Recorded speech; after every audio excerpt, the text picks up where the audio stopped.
Денеска ќе го потпишеме долго очекуваниот, би рекол, договор за взаемно признавање на возачките дозволи помеѓу Република Македонија и Сојузна Република Германија, односно со Сојузното германско министерство за транспорт и дигитална инфраструктура и Министерство за внатрешни работи. Вие знаете дека овој процес на разговори трае многу долго, тој е отворен повеќе од 20 години.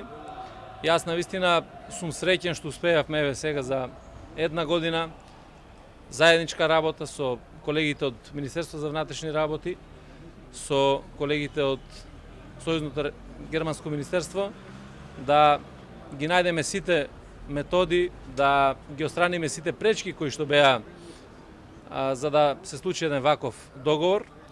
И најважно од се дека преку таа напорна работа го остваривме она што го ветивме. Имаше многу пати до сега давани ветувања, разговори во однос на ова прашање, меѓутоа никогаш не беше завршено. Тоа значи дека од денеска практично граѓаните на Република Македонија и граѓаните на Сојузна Република Германија ќе можат взаемно да си ги заменуваат возачките дозволи, ако има некој македонска возачка дозвола да ја замени во Германија и обратно, од Германија да ја замени во Република Македонија без дополнително полагање, без дополнителни трошоци кои што досега мораа да ги прават граѓаните на Република Македонија.